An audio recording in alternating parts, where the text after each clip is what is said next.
a esta hora, pues, nos comunicamos con Miguel Molina. Él es docente de la Escuela de Ciencias Políticas y Relaciones Internacionales de la Facultad de Derecho de la UDLA. Muy buenas tardes. Miguel, ¿cómo está? Gracias por acompañarnos en este espacio. Le saluda María del Carmen Álvarez. ¿Cómo está María del Carmen? Muy buenas tardes. María del Carmen, discúlpeme, muy buenas tardes con todas y con todos. Pues bueno, impactado con una noticia que en términos de geopolítica no va a repercutir mucho, pero sí en términos de historia, de cultura y en términos mediáticos, ¿no? Porque de algún modo se cierra el ciclo del orden mundial posterior a la Guerra Fría, y de algún modo muere un personaje que fue clave para la cultura occidental precisamente en el contexto de esa Guerra Fría y de la reconfiguración del mundo a partir de entonces, la reina Isabel, monarca del Reino Unido, y de otros 14 países que como rezago colonial todavía la mantenían a ella pues hasta esta mañana como jefa de Estado, como monarca, entre esos importantes países como Canadá y Australia. Es decir, ha muerto un personaje mundial importante y que ha tenido un enorme impacto en la cultura occidental. Conversemos un poco también sobre lo que ella ha representado, más allá de ser un ícono, convertirse pues en la monarca que más tiempo ha permanecido pues en el trono, en ese papel. Pero ¿qué logros ella ha obtenido? Sabemos que ella trabajó durante mucho tiempo también por ofrecer pues beneficios para las mujeres. ¿Qué logros reconocidos podría tener la reina en el trabajo que desempeñó durante todo este tiempo?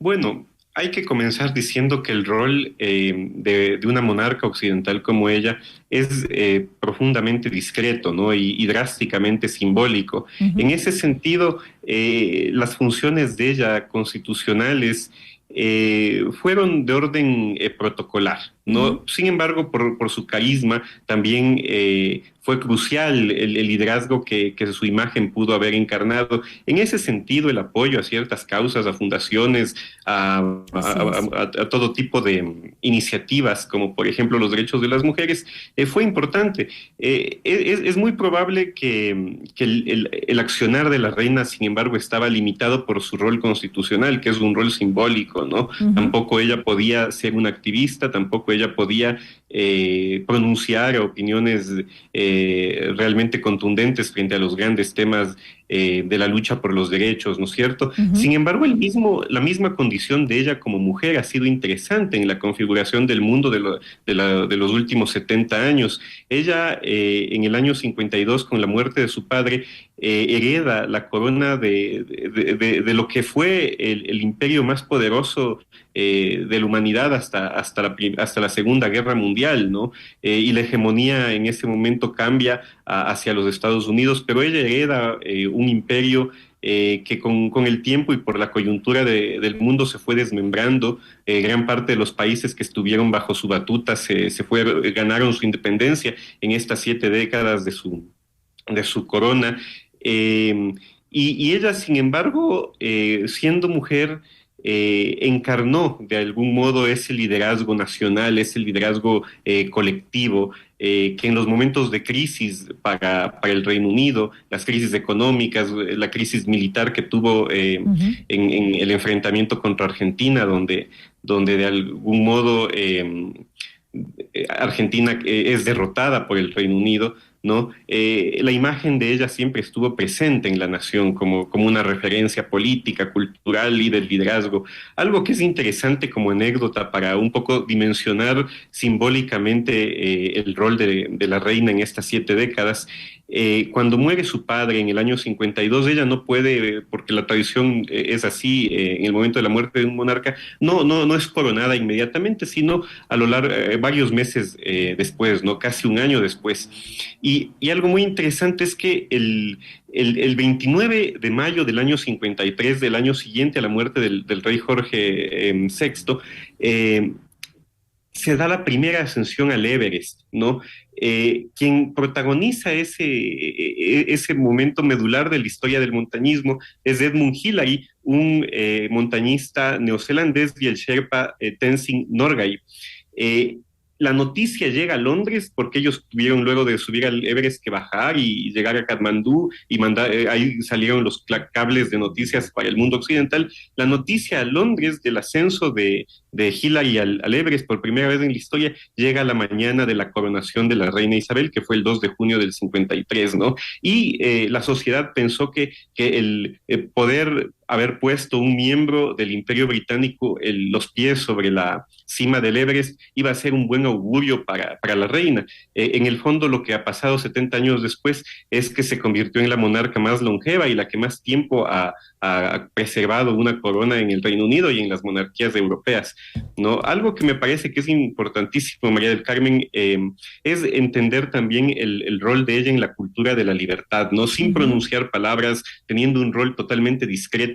Ella ha encarnado un modelo de gobierno que no me refiero a la monarquía, sino a la occidental, a la democracia occidental, que se opuso en su momento, apoyando ella a su padre, al nazismo. Luego ya durante su propio reinado, el Reino Unido se distanció y se paró firmemente frente a las violaciones de los derechos humanos del régimen soviético. El Reino Unido también se ha apartado y ha cuestionado e incluso ha enfrentado el extremismo terrorista islámico. Y han encarnado esta idea de democracia occidental donde lo que prima es la libertad. Entonces uno se preguntaría cómo es posible que una monarquía en el siglo XXI pueda garantizar esa libertad. Y sí, ¿no? Yo soy profundamente republicano, pero un inglés en este momento es más libre que una persona en Nicaragua, bajo esa dictadura atroz que se vive en Nicaragua, ¿no es cierto? Entonces, de algún modo, ella sí ha encarnado esa visión occidental de ordenar una sociedad en torno a la libertad.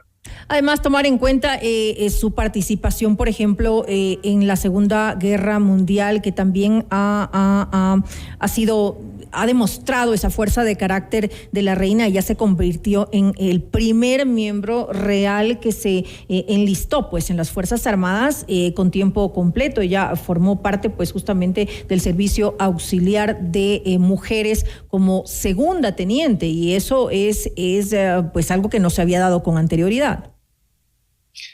En el fondo, digamos, las familias reales siempre están tratando de encabezar la propaganda del Estado, ¿no? Y era evidente que en ese momento, ¿no? Hay que recordar que ya estamos en el siglo XX, donde hay una inmensa cobertura de esta guerra mundial que se da. Es importante ver qué están haciendo los miembros de la familia real, ¿no? Churchill, que además fue el primer ministro de la reina Isabel, ¿no? En su segundo mandato, luego de haber ganado la guerra mundial, Churchill vuelve al poder y en ese momento muere el rey Jorge VI y él es el primer ministro de la reina. Él, recapitulando, digamos, el contexto brutal y dramático de la avanzada nazi, le recomienda al rey Jorge VI huir a Canadá, ¿no? Exiliarse en Canadá para tener un reinado en el exilio. Y la familia real, el rey con sus hijas, se niegan totalmente y deciden permanecer en Londres pese a los bombardeos, pese al peligro del asedio nazi, y eso creo que se quedó durante mucho tiempo en el corazón del pueblo británico. Vieron a sus líderes allí, a la reina Isabel ayudando en los hospitales, bueno, en ese momento princesa, y liderando de algún modo esta imagen del Estado, resistiendo una ofensiva internacional de una dictadura monstruosa como fue el nazismo, ¿no?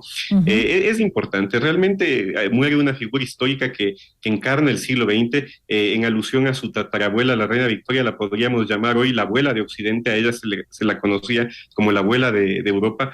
También de algún modo su reinado da cuenta de un proceso muy interesante de reorganización política, ¿no? Porque ella hereda un imperio que era colosal, ¿no? Que existía en los 5 continentes. Hoy no lo es. Hoy no lo es. Incluso a ella le tocó vivir el Brexit, que fue la salida del Reino Unido de Europa, algo que para la familia real, para la corona, fue una contrariedad. Ellos eran muy europeístas en ese sentido y el populismo que se enfrentó en los últimos años pues logró la separación del Reino Unido de Europa, pese a la misma visión que la corona mantuvo en ese momento. Son muchas cosas, ¿no? El siglo XX sí ve en la reina Isabel una figura icónica, definitivamente. ¿Qué viene ahora, Miguel? Justamente su sucesor es su hijo Carlos, pero hablábamos hace un momento del carisma, de la fuerza que ha tenido pues la reina Isabel II de Inglaterra, ese cariño inmenso por parte no solamente de los ciudadanos de Gran Bretaña, sino del mundo entero.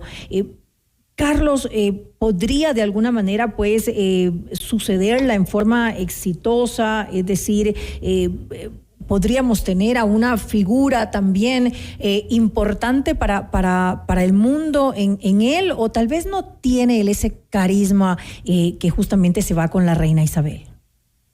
Bueno, es evidente que son personas totalmente distintas, ¿no? Y ella, por ser mujer, por haber estado 70 años, por haber atravesado los eventos históricos que tuvo que haber atravesado, no es fácil de sustituir en términos mediáticos, en términos culturales, más no en términos institucionales, ¿no? Y creo que eso es lo importante del derecho británico, del common law, en el sentido de que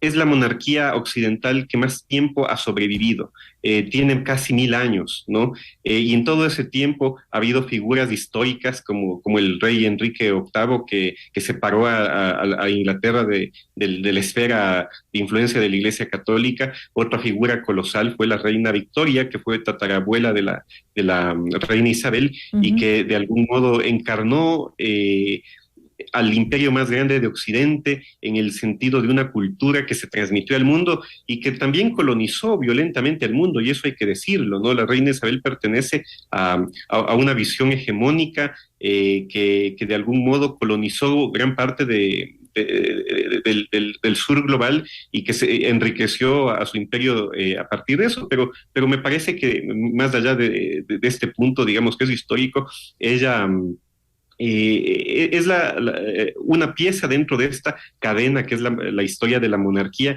e institucionalmente no tiene que haber, digamos, un revuelo, no es que los mercados internacionales ni la economía británica va a entrar en crisis, simplemente hay un cambio de monarca que se llevará con todo el protocolo del caso, porque así son los ingleses, habrá 9 días de funeral, habrá, digamos, en unos 10 meses una coronación y su hijo tendrá que asumir ese rol constitucional que es discreto, que es protocolar y que es simbólico, ¿no? Ella como persona quizás es difícil de sustituir en la cultura, pero institucionalmente no habrá ningún problema. Lo han hecho durante 1000 años los ingleses. Así es, porque los monarcas cumplen pues como jefes de Estado, pero no jefes de gobierno.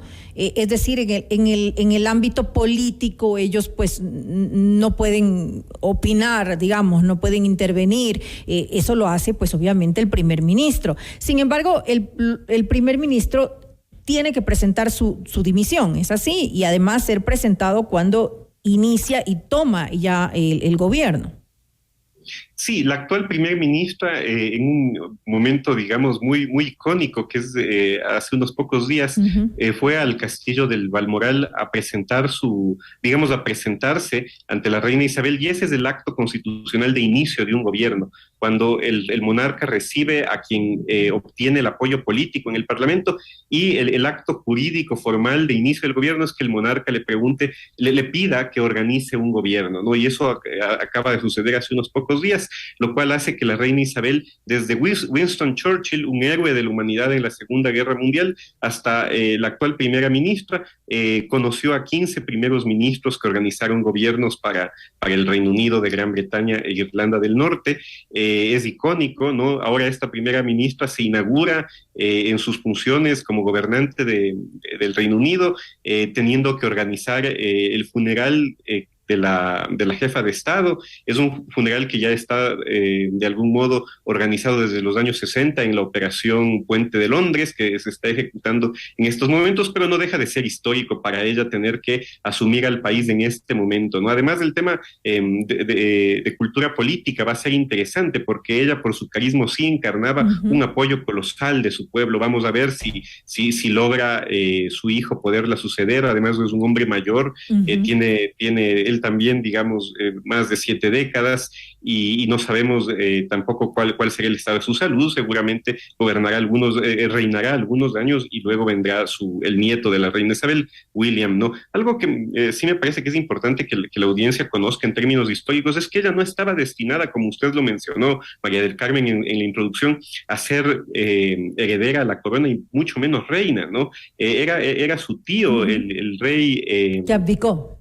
Eduardo VIII, quien era su estirpe, si es que él tenía hijos, iba a ser esa estirpe, pero él abdicó, renunció, como podemos decirlo más coloquialmente, para contraer matrimonio con alguien que no era aceptado en esa época tradicional y conservadora por la corona. Así que termina su hermano, quien es el padre de la reina Isabel, el rey Jorge VI, asumiendo la corona, que no era su destino. Él no iba a ser el rey de Inglaterra, y sus hijas, por tanto, cambian radicalmente si bien pertenecían a la familia real, su hija Isabel se convierte en heredera, ¿no? Eso no iba a pasar.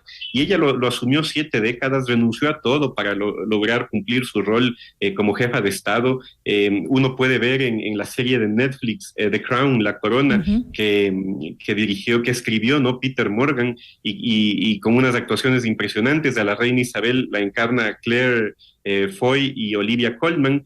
Puede notar esas vicisitudes de una vida que podía haberse vivido como en libertad y con sus propios gustos y deseos. Ahora, y tiene que renunciar a eso, ¿no?, para asumir la jefatura de Estado durante 70 años. Miguel, ya para finalizar esta entrevista, tomando en cuenta pues el fallecimiento de la reina Isabel II de Inglaterra, el fallecimiento, pues como lo hemos dicho, de una figura pues icónica, con mucha fuerza.